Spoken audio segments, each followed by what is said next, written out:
Hola, ¿qué tal? ¿Cómo están? Bienvenidos a un episodio más de temas que compartimos contigo con el objetivo de que cuides tu salud y puedas tener una vida plena. El día de hoy vamos a hablar de un problema del corazón, del cual me imagino que no se sabe mucho. Vamos a descubrirlo a través de una plática con el doctor Francisco López Valenzuela. Él es cardiólogo y desde Argentina se conecta con nosotros. Qué gusto saludarte, doctor Francisco, ¿cómo estás? Hola, ¿qué tal? ¿Cómo estás? Un gusto saludarte también. Pues bienvenido a este espacio y quisiera que nos platicaras como experto cardiólogo dentro de los problemas que traen alteraciones del ritmo cardíaco o arritmias, ¿qué lugar ocupa el tema de la fibrilación auricular? ¿Qué tan frecuente es que tú como cardiólogo veas pacientes con este diagnóstico? Mira, la fibrilación auricular es tan frecuente que es un problema de salud pública. Wow. Es la arritmia más frecuente de todas las posibles arritmias, que pueden ser un montón, pero esta es la más frecuente. De hecho, hasta el 1% de la población en general la tiene y los mayores de 80 años, hasta el 8 o 9% de la población la tiene. O sea, es muy, muy frecuente. Es tan frecuente que pasa desapercibido. Bien, entonces entendiendo que es de las más frecuentes, vamos a entonces a descubrir qué está pasando o tú consideras que hay, aparte de la edad, porque me imagino que por ahí va la cosa, dijiste que al avanzar la edad el porcentaje aumenta. ¿Será que hay algunos factores de riesgo modificables que tú puedas controlar en etapas tempranas para que no llegue a suceder eso? ¿Es posible? Sí, mira, la fibrilación auricular está relacionada, muy, muy relacionada, primero que nada, con la hipertensión.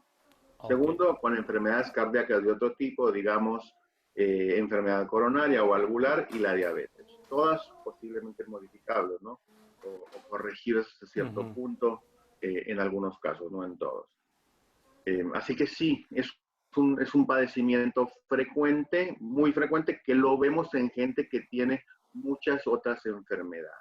Hay pacientes que la padecen, en general son pacientes jóvenes que la tienen esporádicamente, que va y viene y no la tienen permanentemente y que no tienen ninguna otra patología y nosotros la llamamos lone o sola, fibrilación auricular sola, digamos, Ujú. para que se entienda, y que no está relacionada con nada, pero eso es lo menor, la menor de las frecuencias, ¿no? Muy Ujú. pocos pacientes jóvenes la llegan a tener por tenerla, digamos, Ujú. y en general casi todos los pacientes que tienen fibrilación auricular tienen algún otro componente, otra comorbilidad, lo Ujú. decimos nosotros. Sí. Sí, entonces quiero aclarar, doctor Francisco, que esta enfermedad llamada fibrilación auricular no es algo con lo que naces, es algo que se va adquiriendo, juntando estos factores o Es una comorbilidades, como enfermedad estás crónica, diciendo. sí, es una enfermedad crónico-degenerativa, parte de las enfermedades crónico-degenerativas Ujú. se va desarrollando cada vez más frecuentemente. De hecho, ahora que la edad de la población va aumentando, o sea, Ujú. cada vez vivimos más, la vemos mucho más frecuente. De hecho, en los últimos 20 años, las hospitalizaciones por fibrilación auricular han aumentado un 60-70% como causa principal de diagnóstico. El problema de la fibrilación auricular es que, aparte que viene acompañada o como acompañante de otras patologías, es agravante de esas mismas patologías. Un paciente que ya tuvo un infarto, que tiene insuficiencia cardíaca, que le da fibrilación auricular, probablemente se sienta mucho más y lo descompense, Wow. como Ujú. primera cosa. La otra, un paciente que tiene una valvulopatía crónica, digamos, estenosis aórtica, insuficiencia mitral, que viene en un ritmo normal y que de repente se convierte, porque nosotros le decimos convertir a un ritmo de fibrilación auricular, se va a sentir muchísimo más mal y probablemente termine hospitalizado. Muchas veces esa descompensación primaria es la que nos da el diagnóstico por primera vez. Es un paciente que se sentía bastante bien, 60, 70, 80 años, que más o menos le venía pasando y de repente hace insuficiencia cardíaca o le falta mucho el aire para que se entienda, y llegan a la atención médica y ahí detectamos la fibrilación auricular. Y al mismo tiempo detectamos que tiene hipertensión crónica, tiene una miocardiopatía por trastornos crónicos que viene padeciendo o que viene con una valvulopatía, por ejemplo, ¿no? Así que es muy importante importante como factor, o sea, juega de la mano con las patologías que conocemos todos, la acompaña y además la grava. Bien, entonces aclaramos que es una patología que se agrava o se presenta cuando hay otras comorbilidades y como lo dijiste, es muy extraño o muy poco frecuente que suceda simplemente en una persona saludable y que le pase, ¿verdad? Ya Es quedamos. muy poco frecuente. Ujú, Existe, sí, pero es poco frecuente. ujú. Y bien, ¿nos puedes explicar en qué consiste este diagnóstico de fibrilación auricular? ¿Qué está pasando en el corazón que, puede decir, se altera? Mira, el ritmo es una enfermedad del ritmo cardíaco. La normalidad, si quieres pasar la foto Sí, número uno, vamos a es compartir. que nazca o que se genere el ritmo cardíaco. Si ven la foto de su mano izquierda, la primera foto, donde dice normal heart rhythm, es Ujú, el latido normal, dice. ujú, Ustedes ven abajo en la parte del electrocardiograma unas onditas. Son tres onditas ujú. para arriba. La primera, antes del complejo grandote, se llama P. Ahí la ven, es exactamente. Y eso es lo normal. Eso pasa en todas las personas normales. Tenemos una P y es una sola onda, es un latido regular eh, que conduce a través del corazón de forma regular hasta todo el corazón y nos genera el ritmo cardíaco. En la fibrilación auricular, si pasamos a la otra foto del otro lado, Ujú. vamos a encontrar que todos los complejos esos son irregulares. ¿Qué significa eso? Que de donde nace el ritmo es otro lugar, no el nodo sinusal, que es de donde nace, donde debería nacer el ritmo. Se empiezan a formar un tipo de cortocircuitos donde existen un montón de focos que se convierten generadores de pulso, un montón de focos y todos desorganizados y fuera de ritmo, que genera un latido cardíaco muy irregular. Eso es lo que es básicamente la fibrilación auricular. Ok, entonces lo que recuerdo, doctor Francisco, de anatomía, quiere decir que en el corazón sano el impulso eléctrico se produce Hacia ahí aquí, mismo, aquí exactamente. nace. Y de Después, ahí viaja organizadamente al resto del corazón. al resto del corazón, si ves ahí en el medio, donde está el septum del ventrículo, Ujú, interventricular, vas a ver, ahí hay otro nodo, y de ujú, ahí llega el impulso y después se propaga hacia el resto del corazón. ujú. Como todo es regular, entonces la llegada del estímulo es regular con la misma frecuencia, eh, entonces la propagación del ritmo a la parte inferior del corazón, que son los ventrículos, también es regular. Ok. En la foto de al lado vemos que en vez de haber ven un montón de foquitos, esos son, Ujú, ahí se ven 6, pero puede haber cientos, ujú. y nacen de cualquier parte y van a generar un ritmo irregular.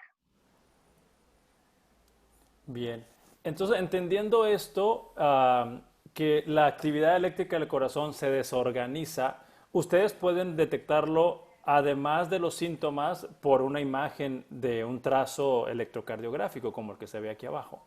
Exactamente, el diagnóstico es por electrocardiografía, hacemos un electro y vemos algo muy similar a lo que está en la foto y así es el diagnóstico. Y bien, continuando con este entendimiento de la fibrilación auricular, doctor, ayúdanos a explicar qué siente la persona cuando está en esta situación. En general, un paciente, los primeros síntomas son palpitaciones. Ok. Muchos va a ser lo único que sientan, palpitaciones. Muchos no van a sentir nada.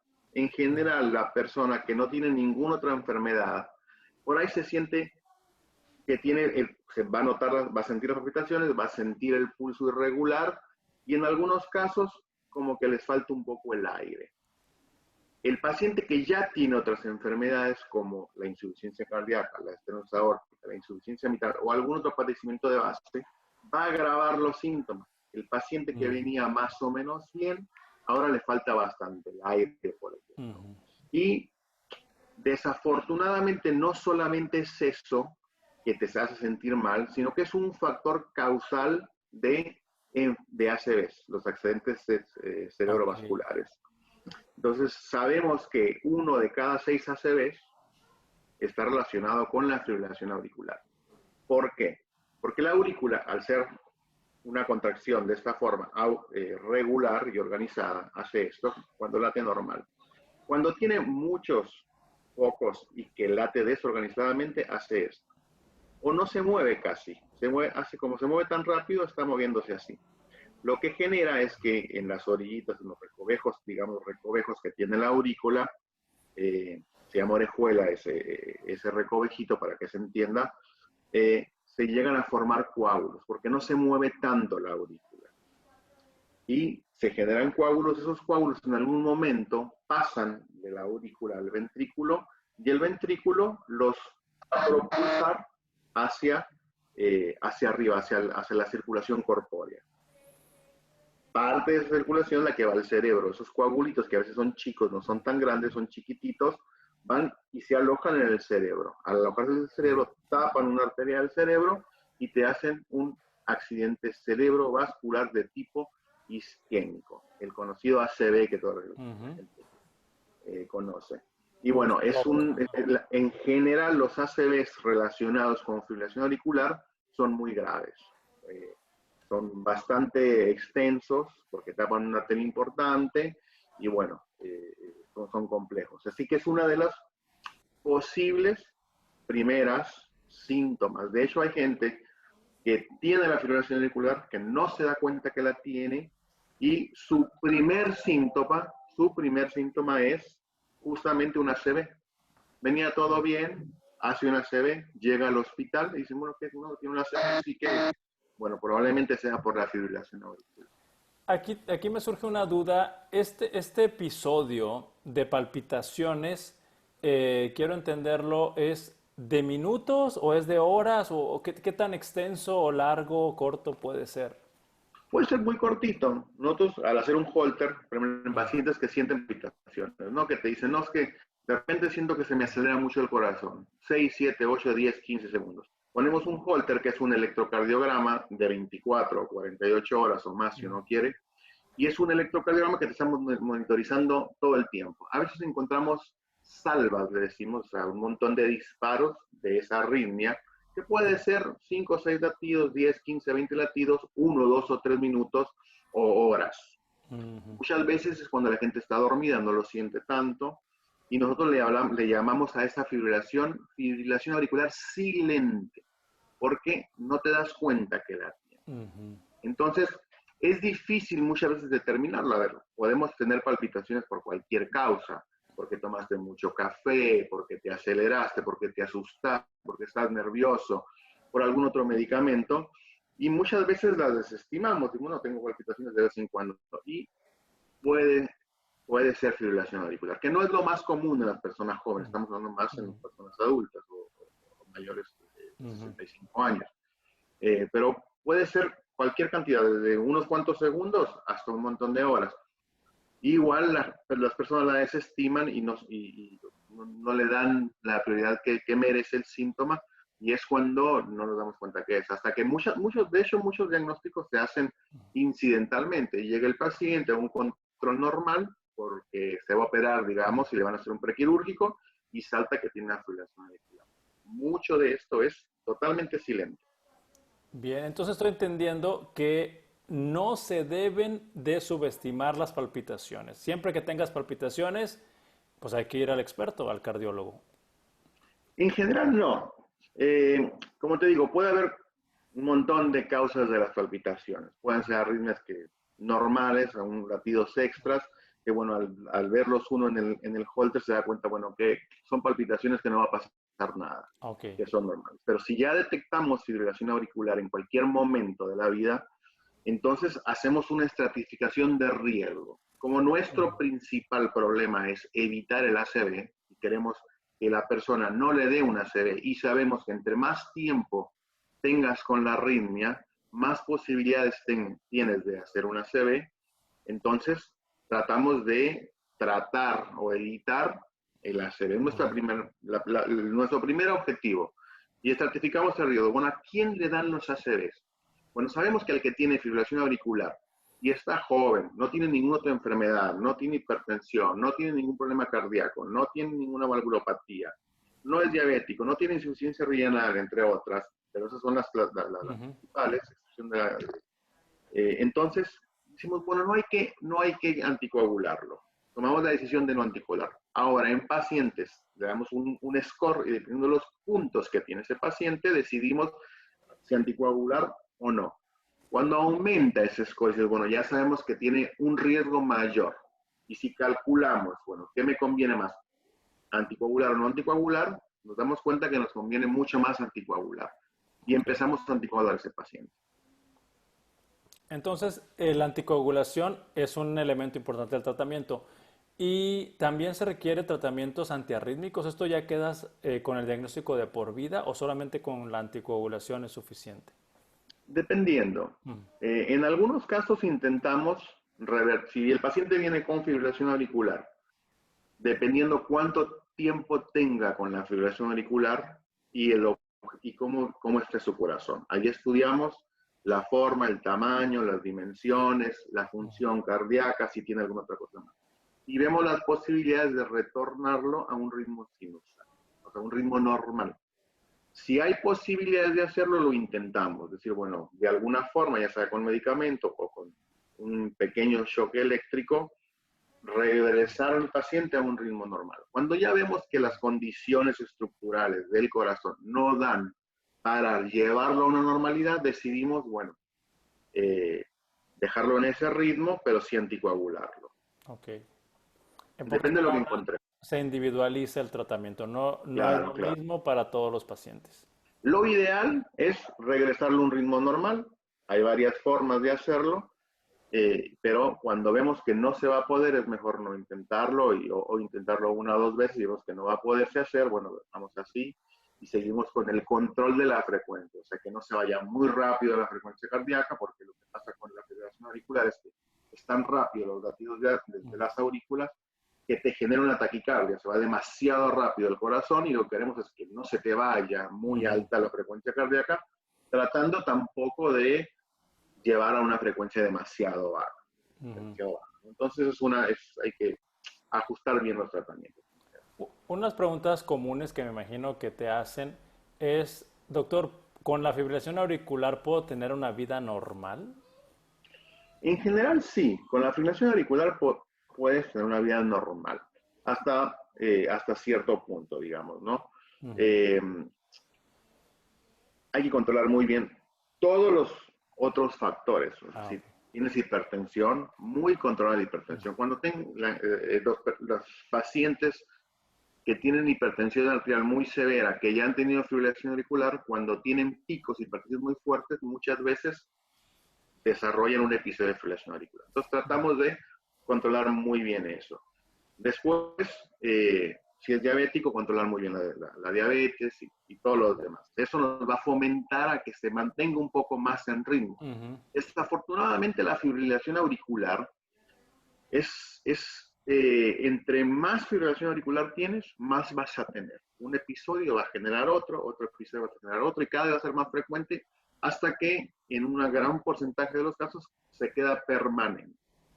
Si usamos antiarrítmicos, tratamos de que eso no regrese y damos dosis de medicamento como para evitar el ritmo de fibrilación auricular, pero con el tiempo eso se va agravando y llega el punto en que decimos, bueno, ya no vamos a poder regresar a un ritmo normal y lo vamos a dejar fibrilado, pero bien anticoagulado. Bien. Y con un control de su frecuencia, para que ni se vaya muy arriba ni se vaya muy abajo la frecuencia de la oreja. Bien, doctor, ya para ir cerrando esta entrevista, que te agradezco mucho el habernos dedicado estos minutos a explicarnos este tema de la fibrilación auricular, quisiera que me dijeras qué quieres que se quede en la mente de las personas que nos están viendo respecto al tema de fibrilación auricular. En resumen, en un minuto, ¿qué quieres que se quede en la mente de las personas? Bueno, número uno, controlar todos los factores de riesgo es lo más importante. ¿Okay? Controlarse bien la presión arterial, bien los factores relacionados con la diabetes, la obesidad. Y bueno, si hay alguna otra cosa más de base, como el que ya tuvo infartos o que tiene un corazón agrandado por cualquier otra razón, o que tiene una valvulopatía, es importantísimo, importantísimo que cuando tiene palpitaciones vea a su cardiólogo, porque podría ser una fibrilación auricular. Como les dije, muchas veces el debut de la fibrilación auricular es con una ACV. No porque a la primera vez te generó la ACV, sino porque tienes un montón de días con la arritmia, no la priorizaste, la desestimaste y sabemos que a partir de las 48 horas de estar con la arritmia, las posibilidades de que se haga un coágulo en el corazón aumentan mucho más. Entonces, si eres mayor de 65 años, eres hipertenso, diabético, con algún problema cardíaco, obeso y con todos los demás factores de riesgo, y tienes palpitaciones, hazte un electrocardiograma, ve con el cardiólogo. Si el cardiólogo considera, probablemente te ponga un holter para monitorizarte permanentemente por 24 a 48 horas y determinar si tu arritmia es fibrilación auricular o otra arritmia que también necesita tratamiento. No necesariamente es fibrilación auricular, pero puede ser otra y que también se le puede dar tratamiento.